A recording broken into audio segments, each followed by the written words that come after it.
You would think that Senator Chris Van Hollen would want to stop digging the hole that he's in, right? Like, who wants to dig their own political grave? But instead, he went out there this morning doing the Sunday talk show rounds, but unfortunately for him, he just can't keep his story straight. First, he went on Fox News where he made this stunning admission. Who did pay for this trip? This was an officially cleared, congressional trip, cleared on a bipartisan basis. Yes, like every other trip. Yes, it is official. This was a taxpayer-funded trip. I mean, we had suspected this all along, right? But for him to admit that on national TV now confirms this, and that is just not a good look for him when there are many questions as to whether he committed several ethics violations with this trip. And on top of that, many people are accusing him of violating the Logan Act, which I'll get to later in this video.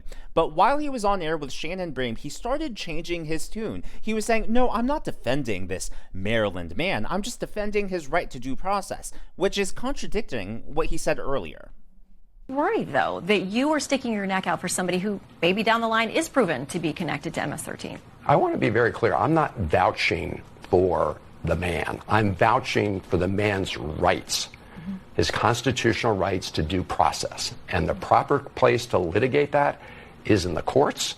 And the most recent federal district court judge that looked at this, Judge Zinnes, said that the administration had presented no evidence of his connection to MS-13 or, by the way, to any other criminal gang or terrorist activity. Okay. So, again, all the issues you raised, why aren't they presenting those to the courts? So, again, put up or shut up in court, which is where we litigate these things. Okay, so you know now, that there's none of this adds up, because if you think about it, why isn't Senator Chris Van Hollen out there talking about all 201 deportees? Because according to the BBC, he, being Abrego Garcia, was one of the 238 Venezuelans and 23 Salvadorians the Trump administration deported last month to El Salvador's notorious terrorism confinement center. So if it really is about due process for him, why not talk about due process for all of them? Instead, what Van Hollen and the rest of the Democrat Party and the media have done is they have so focused in on Abrego Garcia. They've all focused in on this one man.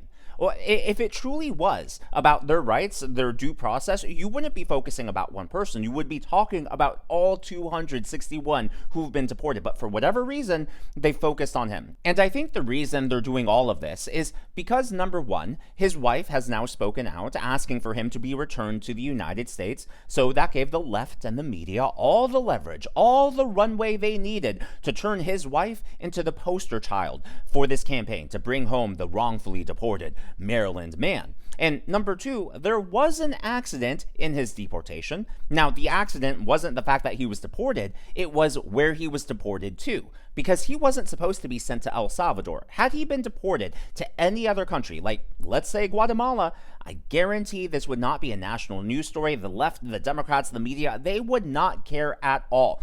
But they saw Trump accident and they put a magnifying glass on it. They are over-exaggerating, over-magnifying what happened with this case. They are misrepresenting this to the American people. Now, I've talked about this in previous videos, but this ABC News article has all of these great points in one tiny section. So, Kilmar Abrego Garcia, a Salvadoran native living in Maryland. Now, that's interesting. They didn't say he's a naturalized citizen or an American citizen. They didn't say that he's on the path to citizenship. If he was any of those things, I guarantee you that ABC News would have mentioned this. So that's point number one. Next, he was deported despite a 2019 court order barring his deportation to that country due to fear of persecution.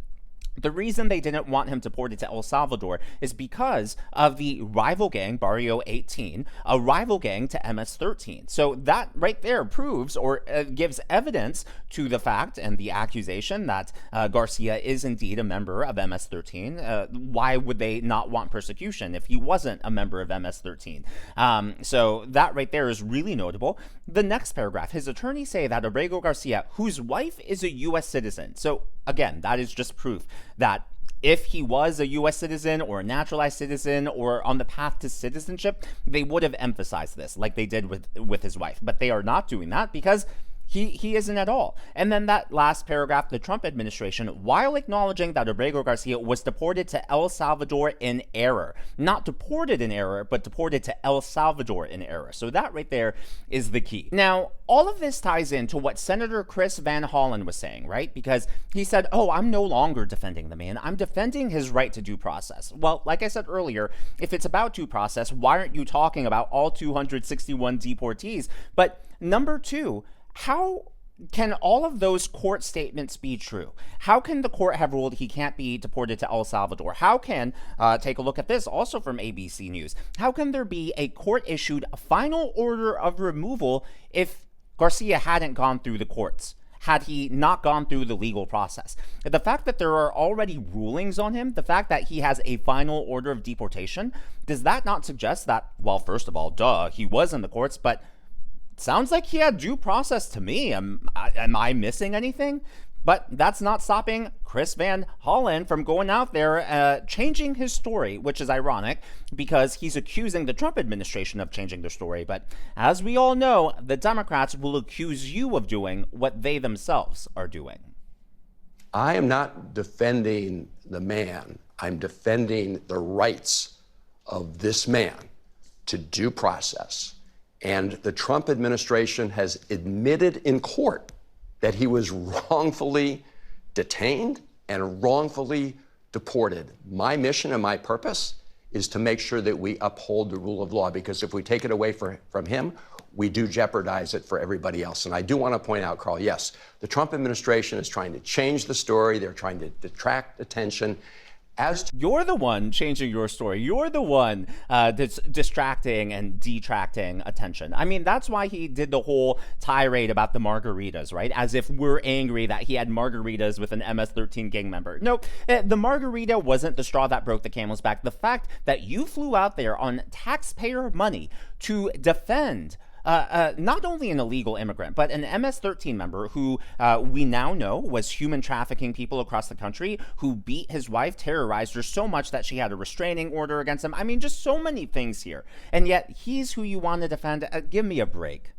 His wife is the one who is asking us all to bring him home so his rights can be respected. And in fact, even if he is a gang member, that doesn't mean you don't have rights, due process rights.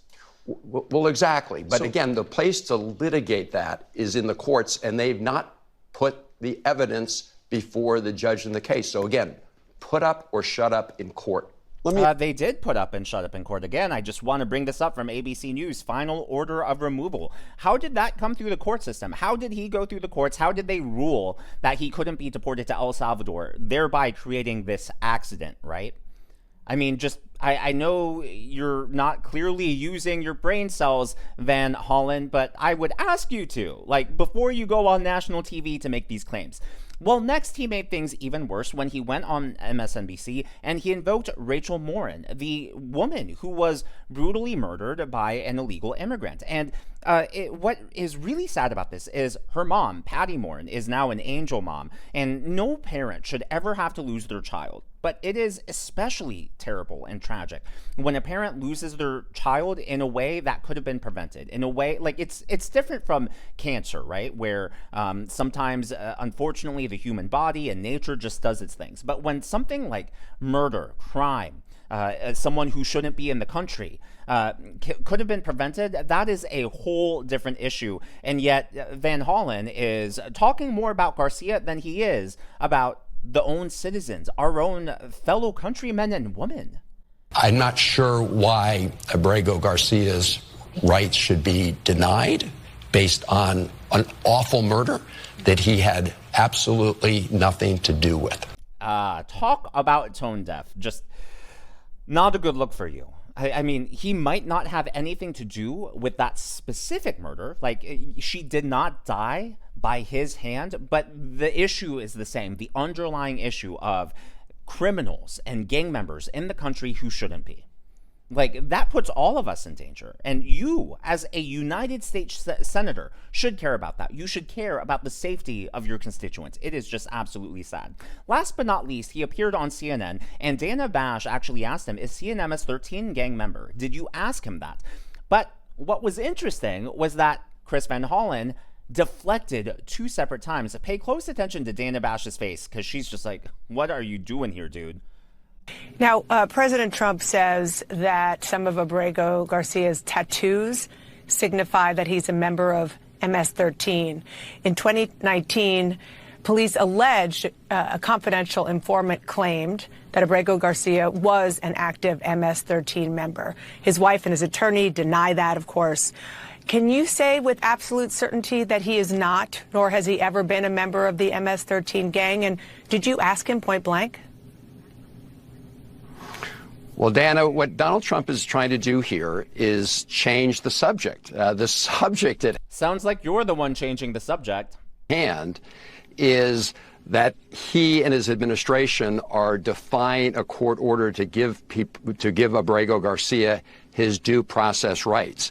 They are trying to litigate on social media what they should be doing in the courts. They need to put up or shut up in the courts. Let me tell you, and I decided to write this down so I could be absolutely accurate as to what Federal District Court Judge Zinnes said about these allegations by the Trump administration. Quote, "No evidence linking Abrego Garcia to MS-13 or any terrorist activity has been presented to the court." That's where to litigate this. It's been litigated in many other places. So I'm not going to get into the details, because the whole purpose of our court system is for them to adjudicate these things, not for Donald Trump to go off on social media. Yeah, you're right. They have not, there hasn't been a court hearing for them to put forward evidence in the first place, which is your whole point. But since you were the one person to have met with him, and since this is a thing, you say on social media, it's what we hear from Donald Trump and Republicans every day, all day long, you didn't ask him? I didn't ask him that because I know what his answer is. What he told me was he was sad and traumatized that he was being in prison because he has committed no crimes. And that goes to the heart of this issue, because he's being denied his due process rights. And Donald Trump is trying to change the subject. And, you know, when people start asking that question, in my view, they're falling into the president's trap, because what the president wants to do is talk about that as if we can't all fight gang violence, which I've been doing for much longer than Donald Trump, right? His argument is you can't fight that and at the same time uphold people's constitutional rights. That's a very dangerous view. And if we deny the constitutional rights of this one man, it threatens the constitutional rights of everybody in America. I can't imagine meeting with someone and not asking point blank if you're defending this man, because before he changed his tune, before Van Hollen changed his tune and was like, oh, I'm just defending his right to due process, the Democrats, the media, they were defending the man. They were saying he wasn't an MS-13 gang member. So if you're the one person who is meeting with him one-on-one in person, you would think that that would be one of the questions that you ask. And even in his answer, he said, I didn't ask because I knew what the answer would be. Well, what do you know the answer would be? I think we all know the answer is yes. And if it's not yes, then wouldn't you want to ask that? Or better yet, wouldn't you ask that and bring out your cell phone and record and be like, I have it on video. He isn't. But instead, he didn't do that at all. I mean, that would have been the ultimate trump card. But instead, he wants to scream distraction, distraction, distraction, when he's the one doing all the distractions. Now, I think part of the reason why Van Hollen is trying to change his tune and go out on the offense is because there are increasing questions about whether he violated the Logan Act. In fact, international media is already covering this. According to the UK's Independent, the Democratic senator who tried to help man wrongly deported to El Salvador violate the Logan Act. So in case you're not familiar, this is the text. Any citizen of the United States, wherever he may be, who, without authority of the United States, directly or indirectly, commences or carries on any correspondence or intercourse with any foreign government or any officer or agent thereof, with intent to influence the measures or conduct of any foreign government or of any officer or agent thereof, in relation to any disputes or controversies within the United States, or to defeat the measures of the United States, shall be fined under this title or imprisoned not more than 3 years or both. Now, keep in mind that the Logan Act is what got Michael Flynn in trouble. Yes, the Michael Flynn who worked with President Trump in his first term. He met with a Russian ambassador, and that was enough. The Russian ambassador meeting was enough to get Michael Flynn in legal trouble here. To me, the fact that Van Hollen went to El Salvador and apparently he met with the vice president down there, I think that's a lot worse than a Russian ambassador. So now that the shoe is on the other foot, Democrats, you use the Logan Act, you open the can of worms for that. Are Republicans going to do the same? I think that they have every right to. And that leads to today's question of the day. Do you think that Senator Van Hollen violated the Logan Act? Yes or no? And if you do you think anything will actually happen, or do you think he'll just get away with it? Now, before I get on to the final story, I do want to recognize the members of today's Governor's Club. Jeff Nelson, thank you so much. Kaka Shihi Take and Brandon Buzzle. Yes, Brandon, I gave Drogon and Matrim a pet for you. Again, these are people who give super thanks or tips to the channel. Thank you so much for your support, and I'm glad that you enjoy the videos. Now, over on MSNBC, Simone Townsend Sanders is claiming that all of this is opening the door for Black people and minorities, such as Hispanics or Asians like I am, to be deported. Okay. I've been talking about this all week, but Janae Nelson of the NAACP Legal Defense Fund, she penned an op-ed in The Nation this week, and her op-ed talked about that we think that democracies are... the way they die is dramatically through these wars, and blood is shed, and it's cinematic in a sense. But really, the realistic way in which democracies die is that it's dismantled brick by brick, piece by piece. And she says that what we are seeing now with the lawlessness from this administration are really the canaries in the coal mine gasping for air. I'm paraphrasing here. But to me, that is why Kilmar Abrego Garcia's specific case, the case of the gentleman who's a makeup artist out of California who was also sent to that prison, that is why the 75% of the folks who have been sent, the men who have been sent there that don't have criminal records, that is why this is so important. Because if they could do it to them, if they could snatch students off the street without any pushback or recourse, they will do it to any of us. And to be very clear, it's going to be the people of color and vulnerable communities that are next in line. I think that's right. And that's that is an absolute joke. And the reason I think that they are, well, first of all, she left out a lot of context when it comes to those cases. Now, some of them are questionable, and I think that some of them, there are reasons to ask questions and do more investigations and ask for more accountability, right? But she did leave out a lot of facts conveniently. But you'll notice she immediately made this about race. And I think part of the reason why the Democrats are trying to make this about race, I mean, take a look at one of the protests yesterday. So in case you missed it, yesterday, Saturday, April 19, was the 50-51 protest. So 50 protests, 50 straights, one voice, or whatever it is. But you'll notice that all these protests that are happening nationwide, this was in Greensboro, North Carolina, another one in Washington, D.C. And what do they all have in common? These crowds are leaning older, and they are leaning overwhelmingly white. I mean, obviously, I don't have an issue with either of those demographics, but the reason I bring that up is because the Democrats have this reputation of being the party of young people, the party of diversity, and I think that that's what they're trying to do with it. They're trying to fan the flames, right? They're trying to recreate the summer of 2020 as far as racial outrage, racial divide, but fortunately, it is not working. But as always, all of that is just my analysis commentary, and I would love to hear from you. Again, question of the day, do you think Senator Chris Van Hollen violated the Logan Act, yes or no? And if yes, do you think anything will actually happen, or is he just going to skate away free?